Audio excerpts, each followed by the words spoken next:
तो ये इसलिए ब्रह्म, अब जैसे मुख्यमंत्री जी हैं, ये एक क्षेत्र के मालिक हैं, स्वामी है, ये पूर्ण स्वामी नहीं है, पूरे भारत के स्वामी नहीं है। इसी प्रकार यहाँ जो ब्रह्म शब्द है, ये ब्रह्म है 21 ब्रह्मांड का स्वामी।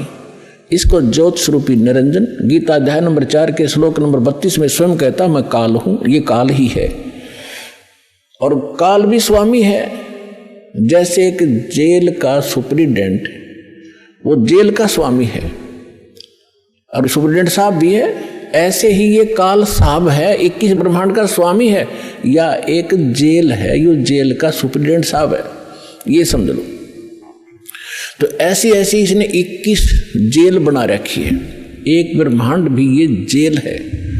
तो ऐसे ये 21 ब्रह्मांड का साहब है, ये ब्रह्म है, लेकिन ये कंप्लीट ब्रह्म नहीं है, ये पूर्ण ब्रह्म नहीं है, इसलिए ब्रह्म शब्द बोला गया।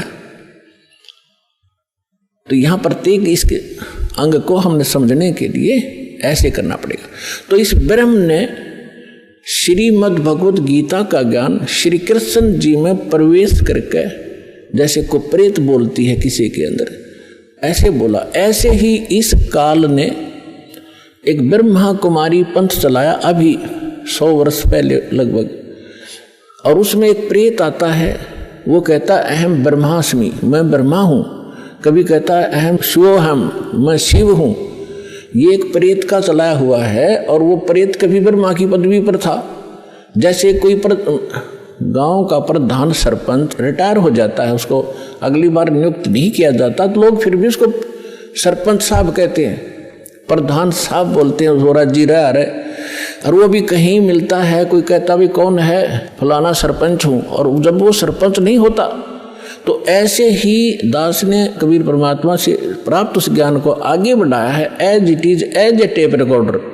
दास का इसमें इतना ही योगदान है कि दास को परमात्मा का जो अंतःकरण टेप रिकॉर्डर ठीक कर दिया उस परमेश्वर कबीर जी ने, और उसमें अपना ज्ञान भर दिया। दास बोल कर सुना रहा है रिकॉर्ड करके, इतना सा योगदान है। तो ऐसे दास बहुत बार बताता है आपको कि ये ब्रह्मा विष्णु महेश जो वर्तमान में यहाँ 3 लोक के एक एक विभाग के मिनिस्टर हैं, साहब हैं, इतने राम हैं, इतने भगवान हैं, ये इनकी भी मृत्यु होगी, और ये मृत्यु को प्राप्त होकर आम जीव की तरह 84 लाख योनियों में, प्रेत योनियों में भटक रहे होंगे, और अन्य पुण्य आत्माओं को फिर से काल अपनी दुर्गा पत्नी से जन्म दे करके उस पदवी पर बैठा देता है। तो उनमें से ये पंथ चलाने वाला जो ब्रह्मास्मि में शिवोस्मि, तो ये वो भूत है जो कभी ब्रह्मा के पद पर रहा है, अब उसका अस्तित्व कुछ नहीं, वो रिटायर्ड सरपंच समझ लो, एक्स सरपंच, अब उसका कोई अस्तित्व नहीं। तो वो बोलकर उसने वो पंथ चला दिया। आज भी उसकी मुरली सुनकर, वो भूत की बात सुनकर एक बहुत बड़ा जनसमूह अपना जीवन नाश कर रहा है। दास का प्रयत्न किसी की निंदा करना नहीं, दास का प्रयत्न है कि सभी हम एक परमात्मा के बालक बच्चे हैं, बहन बेटी भाई, और उसको उस काल ने ये जाल फैला रखा है कि मैं इतने पंथ चला दूंगा नकली कि कोई समझ नहीं सकेगा ओरिजिनल पंथ कौन सा है।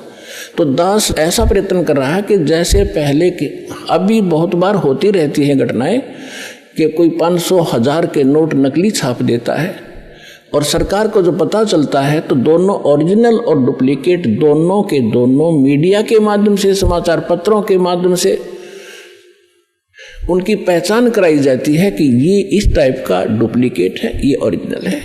तो सरकार निंदा नहीं कर रही होती, एक महापरोपकार करती है।